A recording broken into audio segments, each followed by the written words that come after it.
Hello friends, good morning. Welcome to our channel important topic. मेरा नाम है पारुल और हम लोग इस प्लेटफॉर्म पर यूपी ट्रिपल एससी के PYQ previous year questions complete कर रहे हैं, जिसमें हम लोग हिस्ट्री का सेक्शन कर रहे हैं, जो कि यूपी ट्रिपल एससी के द्वारा जितने भी अपकमिंग एग्ज़ाम होंगे, जैसे कि वनरक्षक, जूनियर असिस्टेंट और वीडियो और अदर जितने भी एग्ज़ाम होंगे, उन सब के लिए बहुत बेनिफिशियल होगा। तो चलिए इस सीरीज़ को कंटिन्यू करते हुए अपने नेक्स्ट सेशन पे आते हैं। प्रीवियस सेशन में मैंने आपको 30 क्वेश्चन कंप्लीट करा दिए थे। अब हम 31 से स्टार्ट करेंगे। तो चलिए 31 क्वेश्चन पे आते हैं। और दोस्तों, अगर आपको चैनल पे नए हैं और अगर आपको ये कंटेंट पसंद आता है तो प्लीज़ चैनल को सब्सक्राइब कीजिएगा, हमें थोड़ा अच्छा लगेगा जिससे। 31 क्वेश्चन। मनुष्य जीवन का सर्वोत्तम ध्येय है कैवल्य, जिसका अर्थ है, ये चकबंदी लेखपाल में आया हुआ है। आंसर विल बी सी, इच्छाओं पर विजय करना। कैवल्य का अर्थ इच्छाओं पर विजय प्राप्त करना होता है। कैवल्य अर्थात ब्रह्म विद्या का ज्ञान जो संशय रहित और स्थायी हो, या विवेक उत्पन्न होने पर औपाधिक दुख, सुख आदि अहंकार, प्रारब्ध, कर्म और संस्कार के लोप हो जाने से आत्मा के चित स्वरूप को होकर आवागमन से मुक्त हो जाने की स्थिति को कैवल्य कहते हैं। और फ्रेंड्स, इसकी एक्सप्लेनेशन को भी थोड़ा ध्यान से सुनिएगा, क्योंकि प्रीवियस ईयर क्वेश्चन तो आप लोग जानते ही हैं कितना रिपीट होते हैं, और अगर रिपीट नहीं होते हैं तो एक्सप्लेनेशन में से क्वेश्चन बन ही जाता है। अगर उनके आसपास कोई क्वेश्चंस बनता है तो आ ही जाता है, नो डाउट। 32 क्वेश्चंस। 24वें जैन तीर्थंकर या अंतिम तीर्थंकर थे? सी, महावीर। महावीर स्वामी जैन धर्म के अंतिम व 24वें तीर्थंकर थे। महावीर स्वामी से पहले 23 जैन तीर्थंकर हुए थे। जैन धर्म के प्रथम तीर्थंकर ऋषभदेव थे। महावीर स्वामी ज्ञान प्राप्ति के बाद महावीर कहलाए, जिनका अर्थ होता है अपनी साधना में अतुल्य पराक्रम दिखाना। महावीर का क्या अर्थ है? अपनी साधना में अतुल्य पराक्रम दिखाना। 23वें तीर्थंकर पार्श्वनाथ थे। इन्होंने 4 महाव्रत सत्य, अहिंसा, अस्तेय और अपरिग्रह का प्रतिपादन किया था। महावीर स्वामी ने इसमें एक और 5वां जोड़ा था, जो कि ब्रह्मचर्य है। 33 क्वेश्चंस। पहले जैन तीर्थंकर कौन थे? अभी हमने इसी में ऊपर ही पढ़ा है एक्सप्लेनेशन में। ये देखिए, प्रथम जैन तीर्थंकर ऋषभदेव थे। Answer will be B, Rishabh. ये राजस्व निरीक्षक में पूछा गया क्वेश्चन है। चलिए इसकी भी एक्सप्लेनेशन देख लेते हैं। ऋषभदेव जैन धर्म के प्रथम तीर्थंकर थे। जैन धर्म में कुल 24 तीर्थंकर हुए, जिनमें से पहले ऋषभदेव, दूसरे अजितनाथ, 22वें अरिष्टनेमी, 23वें पार्श्वनाथ, 24वें महावीर। आप फर्स्ट और लास्ट और एक ये पार्श्वनाथ को याद रखिएगा, बस ये एनफ है। इनसे तीनों से ही क्वेश्चन बने हैं। ऋषभदेव एवं अरिष्टनेमी का उल्लेख ऋग्वेद में, अजितनाथ का उल्लेख यजुर्वेद में मिलता है। इस धर्म में महात्माओं की उपाधि तीर्थंकर है। 34 क्वेश्चंस। जैन धर्म में त्रिरत्न 3 रत्न दिए जाते हैं और उन्हें निर्वाण का मार्ग कहा जाता है। वे क्या हैं? त्रिरत्न के बारे में पूछा गया है। आप पूछिए, बताइए। हम आंसर देख लेते हैं। इसका आंसर होगा डी, सही विश्वास, सही ज्ञान और सही आचरण। वो सम्यक ज्ञान, सम्यक आचरण वाला है ये। इसमें उसको हिंदी में करके दे रखा है, सम्यक दर्शन, सम्यक ज्ञान और सम्यक आचरण। ये इसके 3 वो हैं। अब दोस्तों ये कंप्लीट हुआ। अब हम आते हैं मौर्य और मौर्योत्तर साम्राज्य के जितने भी PYQ इन्होंने पूछे हैं, उन सबको कंप्लीट करेंगे। Come on the 35 questions. Maurya कालीन भारत के विवरण वाली इंडिका के लेखक कौन थे? बहुत ही कॉमन सा क्वेश्चन है ये। प्रीवियस ईयर पैट में ही आया हुआ है, 2021 में सेकंड शिफ्ट में। आंसर भी मेगस्थनीज। भारत में इनके मेगस्थनीज 304 से 229 BC चंद्रगुप्त मौर्य के शासनकाल में ये रहा भारत में। और इसने इंडिका पुस्तक लिखी थी। और जो दूसरा आया फान चंद्रगुप्त द्वितीय विक्रमादित्य जो थे, इनको चंद्रगुप्त द्वितीय भी कहा जाता है, ये आया। इन्होंने अपनी पुस्तक लिखी फो क्यू की।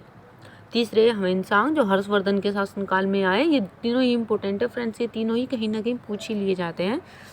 तीसरे ह्वेनसांग, ये हर्षवर्धन के शासनकाल में आए। इन्होंने बुक लिखी सीयू की। 36 चरक संहिता संबंधित है, किससे संबंधित है? चिकित्सा से। ये चरक ने लिखी थी, चरक चिकित्सक थे।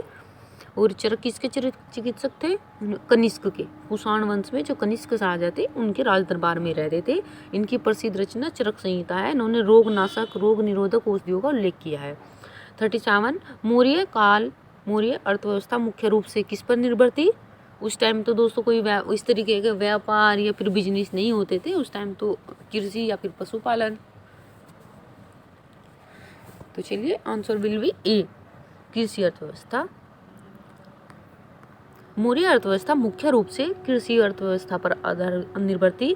आर्थिक दृष्टि से मौर्य काल को बहुमुखी प्रतिभा का युग कह सकते हैं। इस काल में न केवल कृषि उत्पादन में वृद्धि हुई बल्कि उद्योग, पशुपालन, व्यवसाय, खनिज उत्खनन, व्यापार में प्रगति हुई। आर्थिक व्यवस्था का आधार कृषि था। धीरे धीरे व्यापार का महत्व बढ़ने लगा। अर्थव्यवस्था में नई भूमि को, कृषि को प्रोत्साहन देने की बात की गई थी। नेक्स्ट आते हैं 38 क्वेश्चन। अशोक के प्रधान शिलालेख में सबसे बड़ा शिलालेख कौन सा था? सी, 13वां शिलालेख जो था।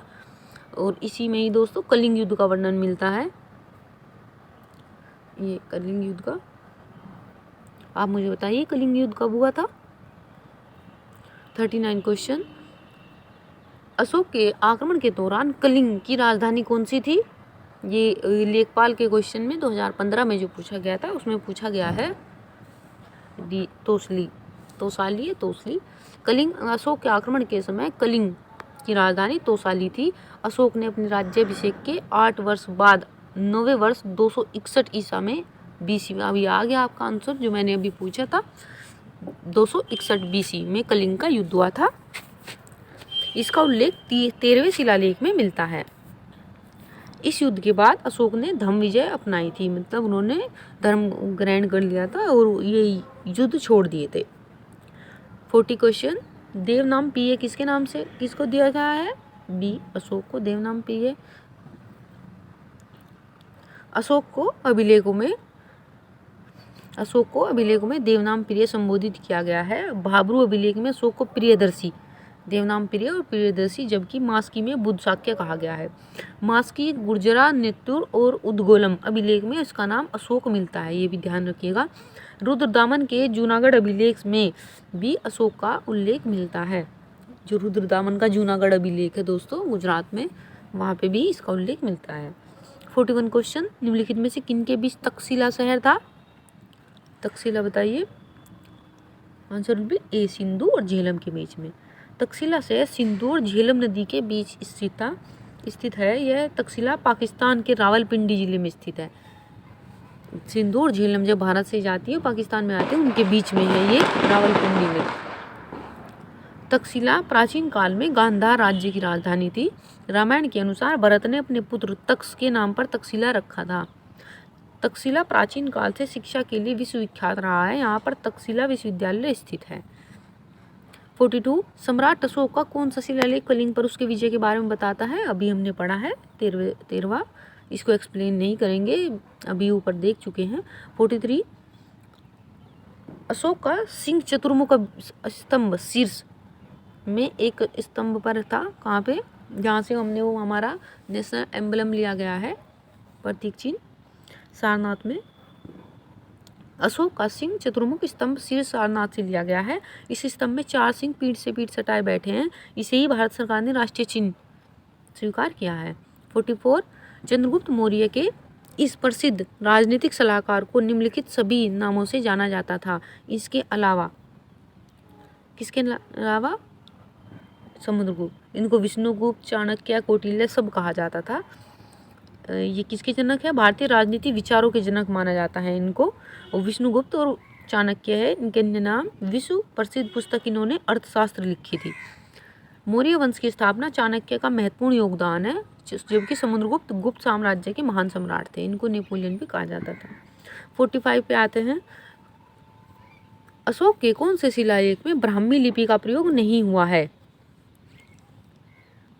ब्राह्मी खरोष्टी लिपि का प्रयोग हुआ है ना इनके शिलालेख में, तो किसमें नहीं हुआ है कि मतलब इसमें पूछा गया खरोष्टी का किसमें यूज हुआ है? तो आंसर विल बी सावाजगढ़ी। सावाजगढ़ी एक गांव का एवं ऐतिहासिक स्थल है जो पाकिस्तान के मर्दान जिले में स्थित है। यह 3री शताब्दी में सम्राट अशोक द्वारा स्थापित शिलालेख के लिए प्रसिद्ध है। इस शिलालेख में खरोष्टी लिपि का प्रयोग किया गया है। 3 जनवरी 2004 को इसको यूनेस्को की वर्ल्ड हेरिटेज साइट में भी शामिल कर दिया गया। 46 निम्नलिखित में से मौर्य कला का सर्वोत्तम प्रतिमान कौन सा है? स्तंभ। ये इन्होंने सबसे ज्यादा शिलालेख बनवाया ना, बृहद शिलालेख, लघु शिलालेख, स्तंभ। मौर्य काल का सर्वोत्तम प्रतिमान स्तंभ है। मौर्य कला का विकास भारत में मौर्य साम्राज्य के युग में हुआ था, 4वीं से 2री शताब्दी BC। सारनाथ और कुशीनगर जैसे धार्मिक स्थानों में स्वयं सम्राट अशोक ने इनकी संरचना की है, क्योंकि अशोक ने भी बौद्ध धर्म ग्रहण किया था ना बाद में। 47 निम्नलिखित में से कौन सा अशोक के साम्राज्याधीन नहीं था? कौन नहीं था? कामरूप। कामरूप ये असम का पुराना नाम है फ्रेंड्स, असम। और ये सभी कश्मीर, कर्नाटक, गुज्जर सब। कर्नाटक मास की अभिलेख दतिया जिले के गुर्जरा अभिलेख से एक ज्ञात होता है कि अशोक का साम्राज्य कर्नाटक और गुर्जरा तक विस्तृत था। अशोक का कश्मीर पर भी अधिकार था। उसने यहाँ पर श्रीनगर को बसाया था। कलहंड के राजतरंगिणी के अनुसार अशोक की मृत्यु के बाद जब केंद्रीय सत्ता कमजोर पड़ने लगी तो उसके राज्य प्रतिनिधि जालोक ने अपनी स्वतंत्रता की घोषणा कर कश्मीर को मौर्य साम्राज्य से अलग कर दिया। कामरूप असम का ही देखिए पुराना नाम है, यह अशोक के साम्राज्याधीन नहीं था। 48 बृहद सांची स्तूप किस काल से संबंधित है? सांची के स्तूप बताइए। मौर्य काल से संबंधित हो गए। स्तूप तो इन्होंने ही बनवाया है सबसे ज़्यादा। चलिए नेक्स्ट पे आते हैं। योग दर्शन के प्रवर्तक कौन थे? सी पतंजलि। योग के तो अभी सभी लोग जानते ही होंगे, योग के प्रवर्तक पतंजलि है। इन्होंने एक अपनी बुक भी लिखी हुई थी। चलिए योग के प्रवर्तक महर्षि पतंजलि, इनका जन्म गोनिया में हुआ था। माना जाता है कि व्याकरण आचार्य पाणिनि के शिष्य थे। ये पाणिनि जो व्याकरण लिखी थी जिन्होंने, उनके शिष्य थे। भारतीय दर्शन साहित्य में महर्षि पतंजलि के लिखे हुए 3 ग्रंथ मिलते हैं, योग सूत्र, महाभाष्य और आयुर्वेद ग्रंथ। योग सूत्र में योग के बारे में बताया गया है। 50 क्वेश्चंस पे आते हैं। दी गई जानकारी से राजवंश की पहचान करें। पुष्यमित्र ने इस वंश की स्थापना की थी। पुष्यमित्र, आप इसी से समझ जाइए, आगे पढ़ने की जरूरत ही नहीं है। पुष्यमित्र ने किस वंश की स्थापना की थी? सुंग वंश, क्योंकि पुष्यमित्र का फुल नाम तो पुष्यमित्र सुंग था ना। चलिए मौर्य वंश के अंतिम राजा वृहदत्त को उसके सेनापति पुष्यमित्र ने हत्या कर सुंग वंश की स्थापना की थी। मालविका अग्निमित्रम दिव्यावदान तारानाथ के अनुसार पुष्यमित्र का साम्राज्य उत्तर में हिमालय से लेकर बरार तक तथा पश्चिम में पंजाब से लेकर पूर्व में मगध तक विस्तृत था। सुंग राजवंश के शासनकाल में ही पतंजलि महाभाष्य की रचना की थी। 51 नंबर क्वेश्चन पे आते हैं।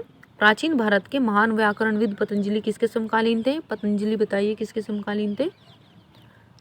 अभी ऊपर पढ़ के आए हैं, answer will be C, Pushyamitra Sunga. 52 number question पे आते हैं। कनिष्क प्रथम के शासनकाल के दौरान कौन सा प्रसिद्ध आयुर्वेद रहता था? चरक, ऊपर देखा भी था, चरक कनिष्क के दरबार में रहते थे। ये दोबारा से क्वेश्चन रिपीट हुआ है और ये वीडियो में आया हुआ क्वेश्चन है। चरक एक महर्षि, एक आयुर्वेद विद्वान के रूप में विख्यात थे। वे कुषाण राज के राजवैद्य थे। इन्हें आयुर्वेद के पितामह के रूप में जाना जाता है। इनके द्वारा रचित चरक संहिता एक प्रसिद्ध आयुर्वेद ग्रंथ है। ये कुषाण साम्राज्य के संस्थापक कनिष्क प्रथम के दरबार में रहते थे। चरक किसके दरबार में रहते थे? कुषाण के दरबार में रहते थे। उसके ऊपर पतंजलि किसके दरबार में रहते थे? एक बार और बोलिए। पतंजलि किसके दरबारी थे? वो थे राजवैद्य पुष्यमित्र सुंग के, और चरक रहते थे कुषाण के। कुषाण मूलतः कहाँ के निवासी थे? आंसर विल बी ए। कुषाण मूलतः मध्य एशिया के निवासी थे, जहाँ से आर्य आए थे ना, यहीं से आए थे। वहाँ से निकाले गए थे ये लोग, काबुल कंधार में आकर बस गए थे तथा वहाँ की सभ्यता से प्रभावित हुए, और यह भारत आने वाली यूची जाति की 5 शाखाओं में से एक है। अब गुप्त और गुप्तोत्तर काल पे आते हैं फ्रेंड्स। इसको आप कंटिन्यू करिएगा तो देखना जल्दी ये सेशन सारी की सारी सीरीज कंप्लीट हो जाएगी, और आप देखना ये आपके लिए कितना बेनिफिशियल हुआ, क्योंकि जो भी एग्जाम आते हैं उसमें काफ़ी होता है direct indirect previous year questions का वेटेज काफ़ी होता है। अगर हम लोग प्रीवियस ईयर क्वेश्चंस पढ़े हुए होते हैं उससे कई सारे फ़ायदे हो जाते हैं। एक हमें एग्जाम का पैटर्न पता पड़ जाता है, एक हमें क्वेश्चंस का लेवल क्या होता है, कितनी डेप्थ में क्वेश्चन पूछा जाता है ये पता पड़ जाता है, जिससे हम अपनी तैयारी को उसी के अकॉर्डिंग कर लेते हैं। चलिए 54 क्वेश्चन पे आते हैं। भारतीय इतिहास में धन्वंतरी कौन थे? ये अभी दोस्तों ये तीसरा नाम आया है। पहले पतंजलि था जो पुष्यमित्र के थे, फिर चरकाया जो कुषाण के थे, और उसके बाद ये धन्वंतरी आए हैं। ये किसके थे? विक्रमादित्य, चंद्रगुप्त विक्रमादित्य की सभा को संबोधित करने वाले चिकित्सक, ये भी चिकित्सक थे। और किसके सभा में थे? चंद्रगुप्त विक्रमादित्य। पैट में पूछा गया है भारतीय इतिहास में प्रसिद्ध चिकित्सक धन्वंतरी गुप्त वंश के प्रतापी शासक चंद्रगुप्त विक्रमादित्य के दरबार में रहते थे। ये शल्य क्रिया के प्रवर्तक और प्रसिद्ध आयुर्वेदाचार्य थे। चंद्रगुप्त विक्रमादित्य के दरबार में नवरत्नों में से एक धन्वंतरी थे। चंद्रगुप्त विक्रमादित्य के दोस्तों फ्रेंड्स नवरत्न थे, और एक और किसी के नवरत्न थे, आप बताइए किनके थे? अन्य कौन थे? छपनक, शंकु, बेतालभट्ट, घटकपर, वररुचि, अमर सिंह, वराहमिहिर और कालिदास। कालिदास इनके ही वो थे, कालिदास इनके दरबारी, याद रखना, चंद्रगुप्त विक्रमादित्य के। 55 विक्रम संवत का प्रारंभ हुआ था? ये 57 ईसा पूर्व में। विक्रम देख लेते हैं। विक्रम संवत 57 ईसा पूर्व में विक्रमादित्य के द्वारा, शक संवत 78 में कनिष्क के द्वारा, हिजरी संवत 622 में मोहम्मद साहब के द्वारा। 56 खगोलविद वराहमिहिर और कालिदास किसके दरबार का हिस्सा थे? कालिदास और वराहमिहिर अभी ऊपर ही पढ़ के आए हैं, बिल्कुल जस्ट नेक्स्ट ऊपर ही क्वेश्चन था। विक्रमादित्य के, चंद्रगुप्त विक्रमादित्य के ये दरबारी थे। 9 नवरत्न थे इनके, अभी हमने देखा, ये एक बार वो देख लेते हैं। कालिदास, धन्वंतरी, छपनक, अमर सिंह, शंकु, बेतालभट्ट, घटकपर और वराहमिहिर, वररुचि। चंद्रगुप्त विक्रमादित्य के। 57 नंबर पे आते हैं। हर्षवर्धन ने 5 इंडीज को अपने नियंत्रण में लिया था। इनमें से कौन सा 5 इंडीज था? इसमें देख लेते हैं। हर्षवर्धन पुष्यभूति वंश का महान राजा था। इन्होंने 606 से 647 ईस्वी तक शासन किया। इनका नियंत्रण 5 इंडीज पंजाब, कन्नौज, बंगाल, बिहार, मिथिला, उड़ीसा तक किया था। हर्षवर्धन ने कन्नौज को राजधानी बनाया था। यह एक अच्छा नाटककार और कवि भी था। इसने नागानंद रत्नावली प्रियदर्शी का नामक नाटक की रचना की थी। 58 नंबर पे आते हैं। वह स्थल जहां हर्षवर्धन ने बौद्ध महासम्मेलन का आयोजन कहाँ पे किया था? हर्षवर्धन ने बी प्रयाग में। ये प्रयागराज में सम्मेलन कराते थे ना हर 5 वर्ष में। प्रयाग वह स्थल है जहाँ हर्षवर्धन ने बौद्ध महासम्मेलन का आयोजन किया था। कहा जाता है कि हर 5वें वर्ष प्रयागराज में महामोक्ष परिषद का आयोजन करता था। हर 5वें वर्ष दोस्तों प्रयागराज में, और वहाँ पे सब कुछ बहुत भारी मात्रा में दान दिए जाते थे। वर्तमान में महामोक्ष परिषद को कुंभ के तौर पर देखा जा सकता है। जहाँ पे प्रयाग है ना, वहीं पे पहले महामोक्ष परिषद होती थी, जो कौन लगाते थे? हर्षवर्धन। और वहाँ पे वो बहुत दान दक्षिणा करके जाते थे ब्राह्मणों को।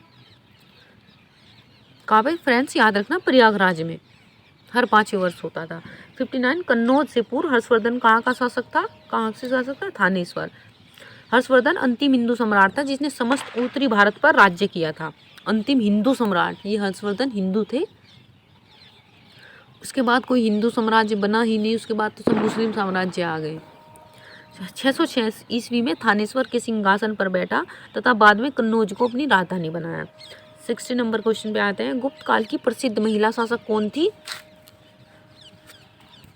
ये थी दोस्तों प्रभावती गुप्त। प्रभावती गुप्त शासन काल की प्रभावती गुप्त मुख्य महिला थी। प्रभावती गुप्त वंश के शासक चंद्रगुप्त द्वितीय की पुत्री थी। चंद्रगुप्त द्वितीय, जिनको चंद्रगुप्त विक्रमादित्य भी कहते हैं, इन्हीं की पुत्री थी ये। इनका विवाह वाकाटक वंश महाराष्ट्र के शासक रुद्रसेन द्वितीय से हुआ था।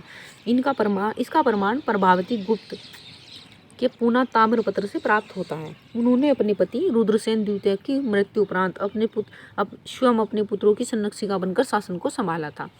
अब दोस्तों आते हैं राजपूत वंश पे। 61 नंबर क्वेश्चन। 12वीं शताब्दी के आरंभ में दिल्ली पर किसका शासन हुआ था? तोमर वंश का। तुगलक वंश के बाद या वो तोमर वंश आए थे ना जिन्होंने दिल्ली की स्थापना की थी, दिल्ली का के इस नाम से। 12वीं शताब्दी में आरंभ में दिल्ली पर तोमर वंश का शासन था। अनंगपाल द्वितीय के तोमर वंश के संस्थापक थे। अनंगपाल द्वितीय इन्होंने ही दिल्ली की स्थापना की थी। इस वंश के अंतिम शासक तेजपाल द्वितीय थे। तोमर, तंवर या कुंतल उत्तर पश्चिम भारत का एक गोत्र है, यह जो जाट, गुर्जर, राजपूत जाति में पाया जाता है। 62 जयचंद के विश्वघात के कारण पृथ्वीराज चौहान की पराजय हुई। जयचंद के कालांतर में जयचंद कब और कहाँ मारा गया था? जयचंद के साथ युद्ध हुआ था ना, चंदावार का युद्ध जो हुआ था, चंदावार में 1194 में। मैं बता चुकी हूँ। 1194 में मोहम्मद गोरी कन्नौज के शासक जयचंद पर आक्रमण करने के लिए भारत आया था। मोहम्मद गोरी कन्नौज और इटावा के बीच में चंदावार नामक स्थान पर गोरी और जयचंद के बीच युद्ध हुआ था और जयचंद युद्ध में पराजित हुआ था। 63 नंबर क्वेश्चन, निम्नलिखित में से कौन से वंश ने भारत के दक्षिण भाग पर शासन नहीं किया? दोस्तों चोर, चेल, पांड्या आपने सुना भी होगा। उनमें तीनों में झगड़ा रहता, संघर्ष रहते थे। किसी का वो प्रतीक चिन्ह मछली, धनुष इस तरीके का था। तो चोर, चेल और पांड्या थे। राजपूत उत्तरी भारत में थे और राजस्थान वाले एरिया में, आपने जानते होंगे। 8 पे आते हैं, पाल वंश देखते हैं। 64 नंबर क्वेश्चन, पाल साम्राज्य भारत के किस राज्य से संबंधित है? बी पूर्वी। ये बंगाल वाले एरिया में पाल साम्राज्य, धर्मपाल जिन्होंने एक यूनिवर्सिटी भी बनाई थी। पाल साम्राज्य का विस्तार भारत के पूर्वी हिस्से में था। पाल साम्राज्य मध्यकालीन भारत का एक महत्वपूर्ण राजवंश था जो 750 से 1174 ईस्वी तक चला। इस साम्राज्य की स्थापना गोपाल ने की थी। याद रखना, पाल वंश की स्थापना किसने की थी? गोपाल ने। ये क्वेश्चन आ जाता है। इस वंश की राजधानी मुंगेर और इसका महान शासक कौन था? सबसे धर्मपाल। विक्रमशिला विश्वविद्यालय जो मैं कह रही थी ना अभी, विक्रमशिला विश्वविद्यालय की स्थापना की थी धर्मपाल ने ही, विक्रमशिला विश्वविद्यालय। 65 पाल वंश का पहला शासक कौन था? गोपाल। चलिए अब देखते हैं दक्षिण भारत के आते हैं दोस्तों। दक्षिण भारत के चोल, चालुक्य, पल्लव, संगम वंश में देखते हैं। 66 सिंचाई के लिए 16 मील लंबी चोल झील का निर्माण किस चोल शासक ने करवाया था? ये लेखपाल में आया हुआ है, चकबंदी लेखपाल 2015 में आया हुआ है। आंसर होगा बी। सिंचाई के लिए 16 मील लंबी चोल झील का निर्माण राजेंद्र प्रथम ने किया था। इनकी अन्य उपलब्धियां लंका के अभियान को पूर्ण कर राजा महेंद्र को बंदी बनाना था, पांड्य व केरल राज्यों में प्रतिनिधि मंडल भेजना, गंगकोड़ पंडित की उपाधि धारण करना था। Come on the 67 number question, कौन सा साहित्य संगम साहित्य के रूप में जाना जाता है? संगम साहित्य आंसर तमिल साहित्य को। तमिल भाषा में लिखे गए प्राचीन साहित्य को संगम साहित्य कहा जाता है। सर्वप्रथम इन परिषदों का आयोजन पांड्य राजाओं के राज के संरक्षण में किया गया था। संगम का महत्वपूर्ण कार्य होता है उन कवियों तथा लेखकों की रचनाओं का अवलोकन करना जो अपनी रचनाओं को प्रकाशित करना चाहते थे। दोस्तों कवियों का सम्मेलन होता था संगम, उसमें कवि वाद विवाद करते थे, कटाक्ष करते थे, मतलब किसी भी रचनाएं करते थे मिलजुल के। हर साल ये होता था और ऋषि अगस्त जो थे उन्होंने शुरू किया था तमिल वाले क्षेत्र में, मतलब तमिलनाडु वाले क्षेत्र में। Come on the 68 number question, Chola अभिलेखों के अनुसार जैन सभाओं को दान में दिए जाने वाले भूमि को क्या कहा जाता था? पल्ली छांदनम। ये वीडियो में पूछा गया है, थोड़ा देखिएगा वीडियो वाले, इसका पैटर्न किस तरीके का है, क्वेश्चन कैसे आ रहे हैं वीडियो में। पल्ली छांदनम, इसकी एक्सप्लेनेशन देख लेते हैं। चोल अभिलेखों के अनुसार चोल काल में भूमि जो दान में दी जाती थी उसका विवरण है। बिल्लान वगई को गृह ब्राह्मण किसान स्वामी जिनके भूमि होते थे, जिनके मतलब कोई गैर ब्राह्मण किसान जो उनके मालिक होते हैं उस भूमि को ही कहा जाता था। ब्रह्मदेव ब्राह्मणों को उपहार में दी गई भूमि। साला भोग किसी विद्यालय के रखरखाव के लिए भूमि। पल्ली छादनम जैन संस्थानों को दान दी गई भूमि। देवनाम किसी मंदिर में उपहार की गई भूमि। अब 69 पे आते हैं। मालिका अग्निमित्रम ऊपर ही पढ़ के आए हैं, कालिदास की रचना है, लोअर पीसेस में पूछा गया है। 70 अभिज्ञानम शाकुंतलम किताब के लेखक कौन है? ये भी कालिदास जी हैं। तो फ्रेंड्स आज हम इसको यहीं तक कंप्लीट करेंगे। 71 क्वेश्चन से हम कल ही स्टार्ट करेंगे। तो होप सो आपको ये सेशन अच्छा लगा होगा और प्लीज़ इसको अच्छे से देखिएगा और एक्सप्लेनेशन को भी ध्यान से सुनिएगा। अगर आपको दिक्कत हो तो आप इसको दोबारा से देखिएगा इससे आपके सारे के सारे PYQ कंप्लीट हो जाएंगे और जब तक एग्ज़ाम होगा आप सब तक ख़त्म कर चुके होंगे। और हम आपके लिए करंट का सेशन भी लेके आएंगे जिससे आपकी दोनों ये पैरेलल में चलते रहें। तो फ्रेंड्स तब नमस्कार, मिलते हैं आपसे अगली वीडियो में। Take care. और अगर आपको ये अच्छा लगा हो तो प्लीज़ आपको इसको सब्सक्राइब कीजिएगा और लाइक कीजिएगा। धन्यवाद।